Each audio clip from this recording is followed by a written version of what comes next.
Assalamualaikum warahmatullahi wabarakatuh. Hari ini saya mau menjawab pertanyaan tugas belajar di luar kelas hari kedua. Untuk yang pertama, apa pengertian individual system proses belajar pada anak sebagai subjek belajar? Terus yang kedua, mengapa pendekatan yang dilakukan harus individual system?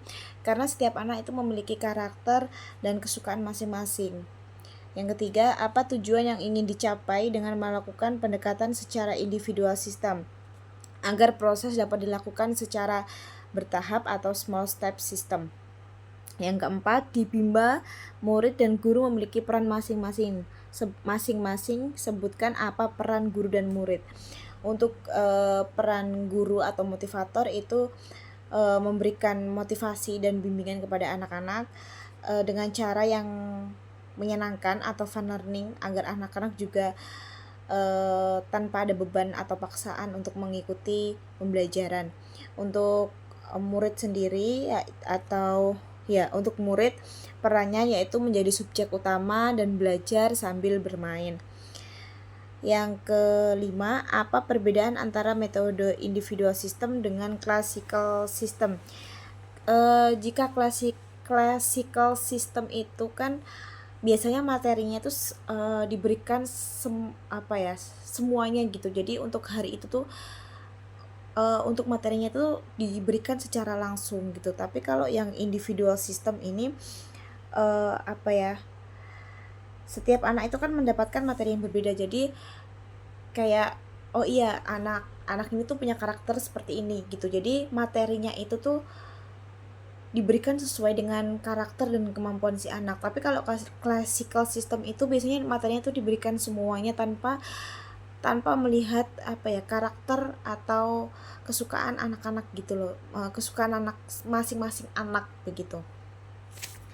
Untuk yang keenam, bagaimana cara yang dilakukan motivator agar dapat melakukan pendekatan secara individual system? Dengan pendekatan secara dengan melihat karakternya gitu, karakter dan minat yang sesuai dengan anak itu sendiri gitu. Jadi ini anak tuh maunya apa gitu, karakternya seperti apa begitu. Untuk nomor 7, apa dampak yang akan terjadi bila pendekatan dilakukan secara individual system? Pembelajarannya lebih efektif, terus anak-anak motivasi dan dapat menumbuhkan minat dan motivasi anak gitu. Yang kedelapan, apa dampak yang terjadi bila pendekatan dilakukan secara classical system? Bisa pastinya bisa menimbulkan bosan, terus kurang adanya interaksi antara guru atau motivator dengan anak gitu. Untuk yang kedua, pertanyaan yang kedua yaitu tentang variation skill. Untuk pertanyaan selanjutnya yaitu apa pengertian variation skill? Yaitu kemampuan yang dimiliki oleh motivator untuk memvariasikan aspek belajarnya. Yang kedua, mengapa kegiatan belajar harus divariasikan? Karena anak mempunyai rentang konsentrasi yang berbeda, mudah bosan.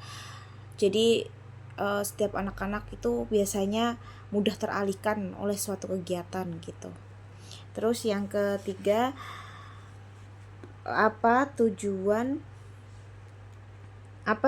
yang ingin dicapai dengan memvariasikan kegiatan belajar agar anak tidak merasa bosan? Setelah itu pertanyaan selanjutnya, sebutkan tiga aspek belajar. Aspek afektif, kognitif, dan psikomotorik. Kegiatan apa yang termasuk aspek efektif, seperti berhitung dan membaca? Terus yang keenam, kegiatan apa yang termasuk aspek afektif, seperti berdialog, bercerita, dan bernyanyi? Untuk ketujuh, kegiatan apa yang termasuk aspek psikomotorik. Psikomotorik sendiri ada motorik kasar dan motorik halus. Nah, kalau untuk yang motorik kasar itu biasanya seperti melempar, terus menarik, seperti itu. Kalau untuk yang motorik halus biasanya mewarnai atau menulis. Untuk yang kedelapan, bagaimana cara motivator memvariasikan kegiatan belajar dengan aspek belajar dengan menggabungkan kegiatan yang mencakup seperti kognitif, afektif, dan psikomotorik.